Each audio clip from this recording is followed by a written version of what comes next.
Hello అందరికీ నమస్తే. Welcome to cooking జిందగీ. ఇవాళ మనం సింపుల్గా ఇంట్లో తెలంగాణ స్పెషల్ పచ్చి పులుసు ఎలా చేసుకోవాలి చూద్దాము. పచ్చి పులుసు మీరు ఎలాంటి కూరలో అయినా కలుపుకొని తినొచ్చు. ఇది చాలా సింపుల్, స్పైసీ అండ్ లైట్ రసం. నేను మా ఇంట్లో ఎలా తింటాను అని కొన్ని కాంబినేషన్స్ మీకు వీడియో ఎండ్లో చెప్తాను. రెసిపీ స్టార్ట్ చేద్దామా?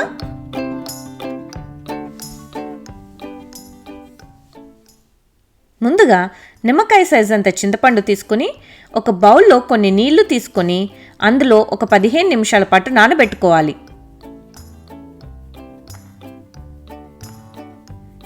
ఇప్పుడు నానబెట్టుకున్న చింతపండుని బాగా చేతితో మెదిపి గుజ్జుని వేరు చేయాలి. చింతపండు రసం ఒక పెద్ద బౌల్లో తీసుకుని అందులో 1 కప్పు నీళ్లు యాడ్ చేసుకోవాలి.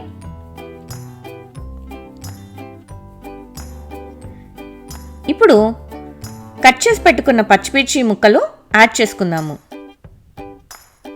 కట్ చేసుకున్న ఆనియన్స్ కూడా యాడ్ చేసుకొని ఇప్పుడు చేయితో మాత్రమే ఆనియన్స్ ఇంకా పచ్చిమిర్చి ముక్కలు చేతితో నలగొడుతూ రసంలోకి వాటి సారమంతా వచ్చేలా మెదుపుకోవాలి. ముందుగానే నలగొట్టుకున్న ఆనియన్స్ ఇంకా పచ్చిమిర్చి రుచి చింతపండులో కలవదు. అందుకే చింతపండులో వేసుకున్నాక అవి చేతితో బాగా నలుపుతూ కలుపుకోవాలి. ఇప్పుడు సాల్ట్ యాడ్ చేసుకుందాము. కారం కూడా యాడ్ చేసుకొని బాగా కలుపుకోవాలి. సాల్ట్ చింతపండు రసంలో కరిగేలా కలుపుకోవాలి. మంచి కలర్ కూడా వచ్చింది కదా.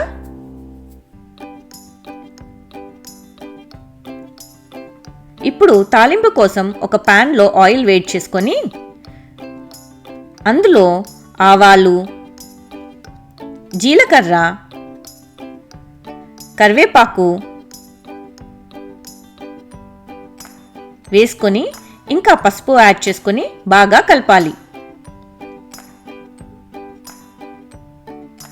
తాలింపు వేడిగా ఉన్నప్పుడే మనం రెడీ చేసుకున్న చింతపండు రసంలో వేసుకోవాలి.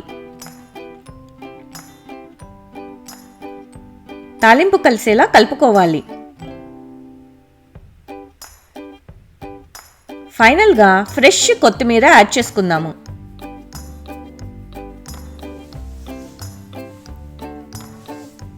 అంతే, తెలంగాణ స్పెషల్ పచ్చి పులుసు రెడీ అయిపోయింది. నేను వీడియోలో చూపించినట్లు మీరు కూడా మీ ఇంట్లో ట్రై చేసి చూడండి.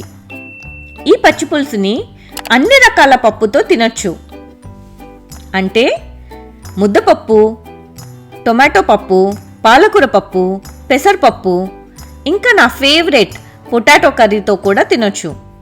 అలానే చికెన్ ఫ్రై చేసుకొని వేడి అన్నంలో పచ్చి పులుసు కలుపుకొని చికెన్ ఫ్రై నంచుకొని తింటే చాలా బాగుంటుంది. మీకు ఏ కాంబినేషన్ నచ్చింది, మీ ఇంట్లో ఎలా తింటారు అని మా రెసిపీ ట్రై చేసి కమెంట్స్లో చెప్పండి.